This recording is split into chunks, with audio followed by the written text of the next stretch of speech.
Africa Content TV.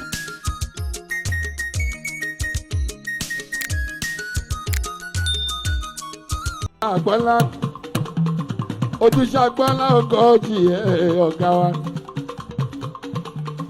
K1 the ultimate fún Tóyè tuntun olórí ọmọọba Akílẹ̀ Ìjẹ̀bú lábàáńkà pátápátá oyè àmọ́rí ọ̀gá wa oyè àmọ́rí ọ̀gá wa arábà ń bí ní ìwọ̀n ọ̀gá èèyàn kan oyè mẹ́ta kàǹkà ṣẹ́bọ̀ ẹ̀ṣẹ̀ rí púpọ̀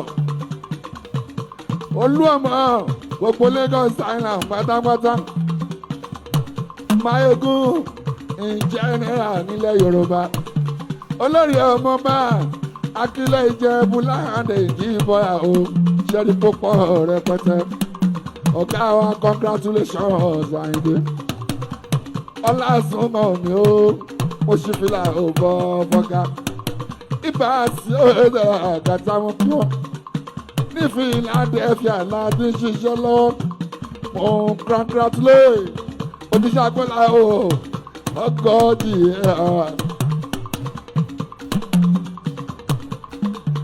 ògóbì mo ìṣàkúnlẹ̀ ràṣà kó fẹ́nu ẹ̀ wò rè bàzó iṣẹ́ agbọ́lá ọgọ́jì congratulation bá a ṣe ẹ̀rẹ̀ iye tá a bá dé Nàìjíríà àmọ́ wọ́n ṣe tiwa ó ṣe bọ́yàn Àlàbí fọ́gá mo ti lóòlù wọn o congratulation K1 the ultimate mo ti lóòlù wọn ọkàn mi balẹ̀ báwọn kan bá ṣe kàn wọ́n èèyàn báwọn kan bá ṣe kàn wọ́n àtẹ̀sí. Báwo kan bá ṣe kàn wọ́n wọn. Ó ní kan bá ṣe kàn wọ́n wọ́n á tẹ́ sí. Ojúṣe àgbọ́nlá ọgọ́jì yìí o orin bàbá rẹ̀ ẹjẹ́ akọrin bàbá fún Kúnlé Lábàáńkà yìí olórí ọmọọba Akílẹ̀ Ìjẹ̀bú láàrin náà. Báwo kan bá ṣe kàn wọ́n ní jọ́sọ náà ní ìjọ́sọ ọmọ jọ́sọ náà ní bàzó.